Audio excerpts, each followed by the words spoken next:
Olá, turma!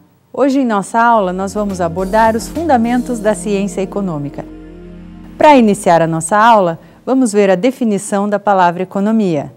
A palavra economia origina-se do grego oikos nomos, em que oikos significa casa ou patrimônio e nomos, regra ou norma. Etimologicamente referia-se à administração doméstica. Com o intuito de dar uma nova conotação, acrescentou-se à palavra economia o adjetivo política, do grego polis, cidade. Dessa forma, deixava-se claro que a economia tinha como objetivo específico a sociedade, e não o indivíduo ou a unidade familiar. Em nosso cotidiano, nós nos deparamos com questões relacionadas à economia e que em muitos casos nem prestamos muita atenção, mas que afetam nossa tomada de decisão para consumo, para produção, bem como no ambiente de negócios. São questões como: por que o desemprego está aumentando? Como estimular o crescimento econômico? Como estimular a realização de investimento por parte das empresas? Ou por que a inflação está aumentando? Nem sempre damos as devidas atenções a esse tipo de preocupação, porque na maioria dos casos julgamos que são questões que devem preocupar os fazedores de política econômica e não as pessoas ligadas ao ramo de negócios. No entanto, quem vai atuar em empresas, quem vai atuar no setor de negócios, no setor produtivo, certamente se deparará com essas questões, entre outras ligadas à economia. Vamos ver agora o depoimento de um profissional de administração sobre a importância da economia em sua atuação profissional. Com a globalização, os fatores se tornaram muito mais complexos. Então, hoje as decisões, para você tomar a decisão, o número de variáveis envolvidas é muito grande.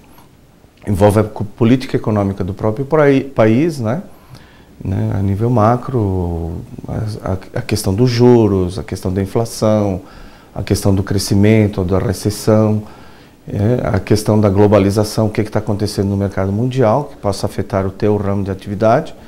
E depois, a nível micro, econômico, os próprios fatores internos da empresa e a sua ligação direta com o mercado. Como vocês puderam ver, essa é uma das formas e algumas das preocupações que vocês terão da economia na atividade profissional ou uma das formas de se utilizar a economia na sua atuação profissional. A preocupação da ciência econômica. Você já parou para pensar qual é a preocupação central da ciência econômica? Caso tenha pesquisado, você deve ter encontrado indícios de que a preocupação central é a administração da escassez na sociedade. Quando falamos de escassez, estamos nos referindo à limitação dos recursos existentes para a satisfação das necessidades ilimitadas da sociedade. Sabemos que as necessidades dos indivíduos são renováveis e são infinitas. Comemos todos os dias, nos vestimos todos os dias e precisamos sempre de coisas novas. Portanto, nossas necessidades são ilimitadas. Jamais estamos satisfeitos com o que temos, queremos sempre mais. Por outro lado, os recursos existentes para satisfazer essas necessidades têm limitações.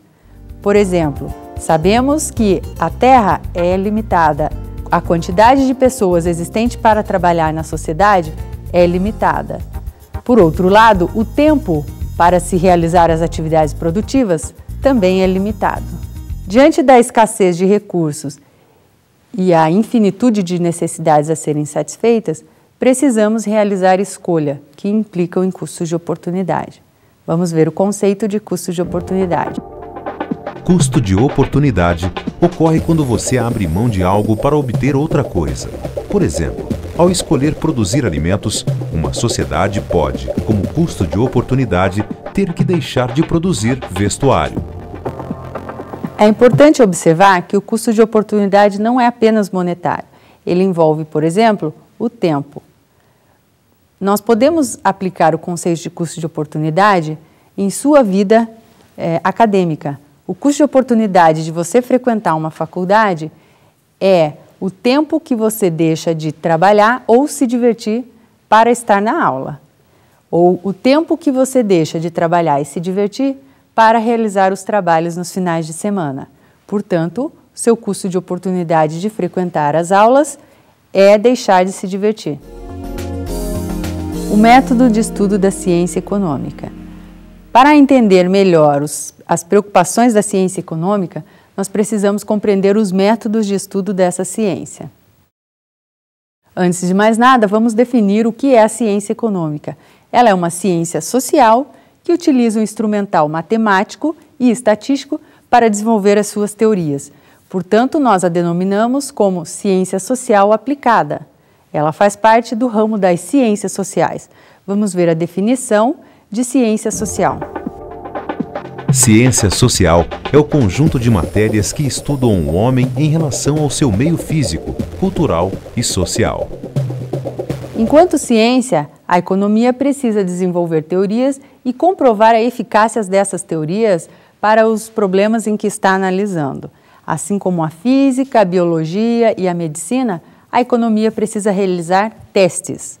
No entanto, diferentemente dessas ciências aplicadas, a economia não tem laboratórios disponíveis para desenvolver as teorias, para aplicar suas hipóteses. Como então realizar os testes na ciência econômica? Será possível isolar uma parcela da sociedade, realizar testes das teorias desenvolvidas nessa parcela da sociedade? Será possível criar um laboratório de economia? Na realidade, não. Se realizarmos testes em uma parcela da sociedade, quando nós aplicarmos os conceitos e preceitos desenvolvidos na teoria econômica para a sociedade como um todo, os resultados serão diferentes, porque envolve pessoas diferentes, culturas diferentes. Se isolarmos os testes em um laboratório, os resultados também serão diferentes, porque a aplicação da teoria econômica, na realidade, depende da reação que os indivíduos terão.